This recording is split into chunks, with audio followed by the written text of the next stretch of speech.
Salutations, everyone, and welcome to a brand new fic. Today we'll be reading The Boy Who Kept Dying by NinjaPandaScholar. This fic has 17 chapters and 40,724 words. The fic summary.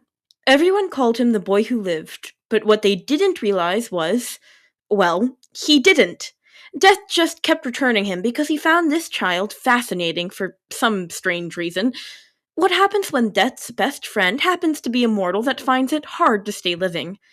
Well, if he has to make sure people know to leave his Harry alone, that's just what he's gonna do. Author's notes. This is fairly-ish canon until 6th year with my additions. I know it's marked as character death, but this isn't an angsty story at all. Yeah, people die, but it's not that bad. You'll see. Chapter 1. Death's Bad Day. Author's notes. Story is completely finished, so updates will be fast and regular, cross-posted on fanfiction.net. Death was not having a good day. He never really liked Halloween. Samhain had been a bit better, but Halloween was just too commercialized. Now, Day of the Dead, that he supported. He believed it was very respectful, and he made sure to attend celebrations every year. Halloween, now, he just thought that was annoying. He'd basically become a caricature over the years. Then, on this already annoying day, he is pulled to the house of a young family, all murdered before their time. Murder irritated him more than anything else in his job. It was just disrespectful to him and threw nature out of balance. It made a mockery of the natural order of things by disregarding his list and when someone was scheduled to die.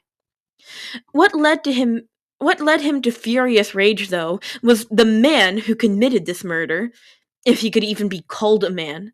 He was an abomination. Though his killing curse had rebounded onto itself, Death could not take his soul into the next realm.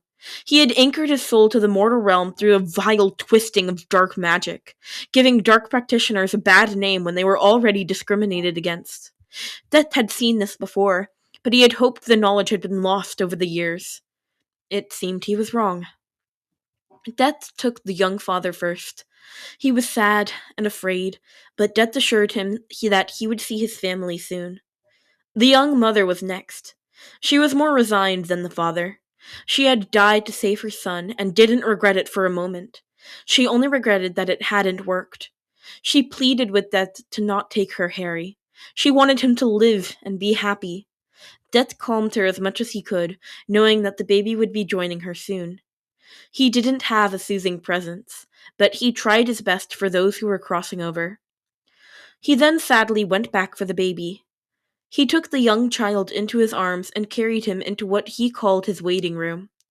He had heard others refer to it as a purgatory or even limbo. Currently, it looked like King's Cross Station in London. He always liked to have travel-related locations to emulate. It gave him joy and much amusement for some reason. It had been a shipping port from New Zealand before King's Cross, and it was O'Hare Airport in Chicago before then. He only used O'Hare for a couple years, though. For some reason, it tended to make the dead more anxious. Go figure.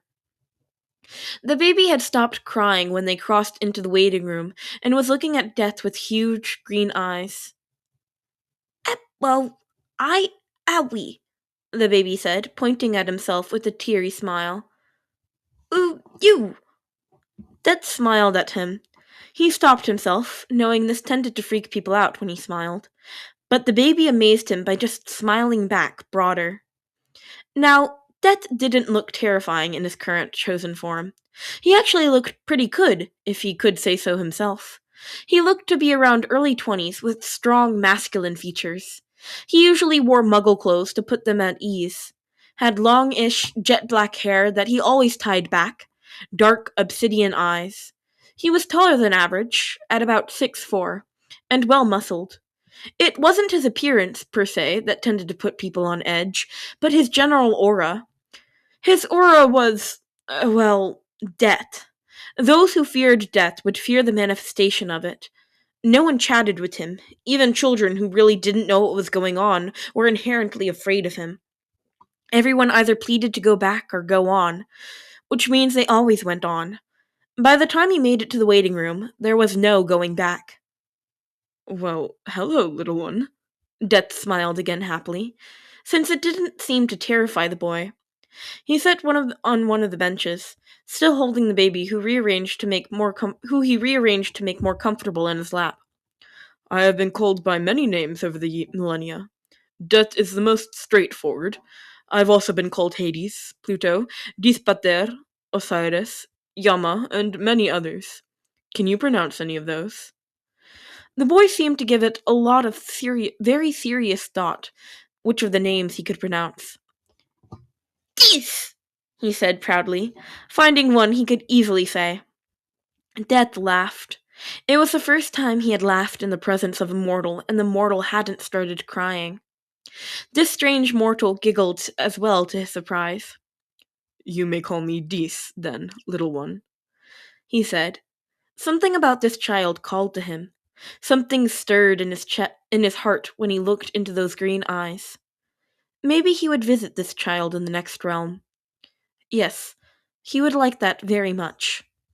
Then the child hugged him, and he thought he must have gone into shock or something.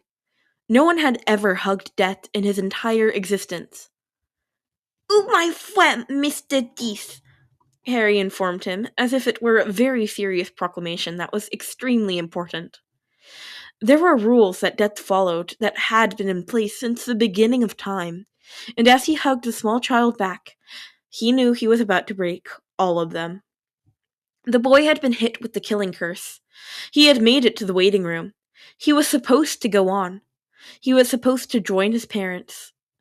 Death realized, though, that this small, strange child fascinated him.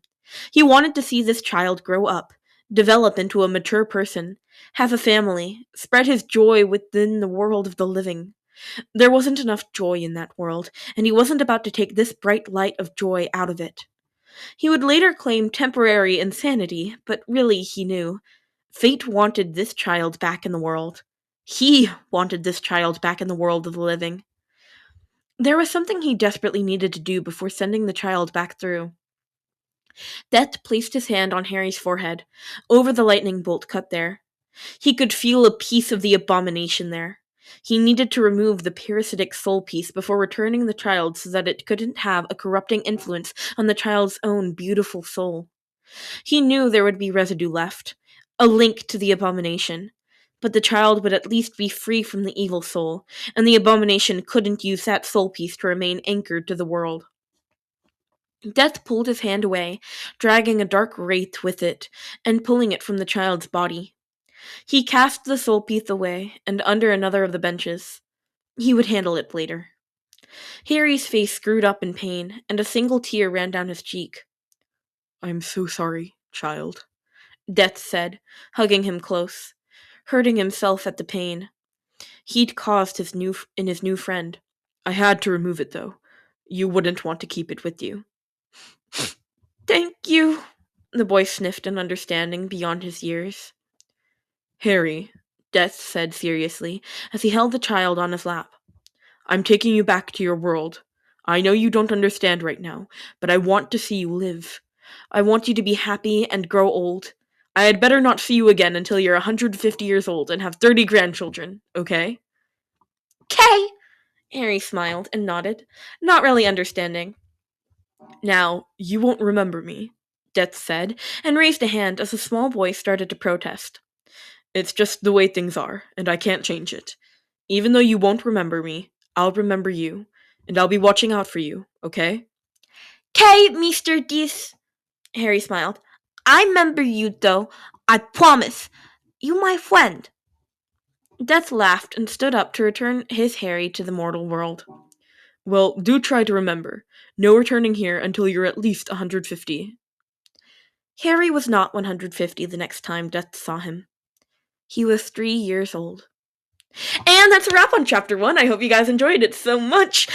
I mean, Ninja Panda Scholar, you are a master in your craft, much like Texilias is. This fic is... I love this fic so much. It brings such joy to my heart. It's so sweet. It gets so sweet. I promise you it gets so sweet. I know it's sad right now, but it gets so sweet. Anyway, please go show the original author, NinjaPandaScholar, some love, and please leave me a comment. I love reading your comments. They make me so happy. Please leave me specifically hate comments, and I'll shout you out in the next video. All that being said, at rapid fire pace, I hope you enjoyed, and I'll see you next time. Bye-bye, pups.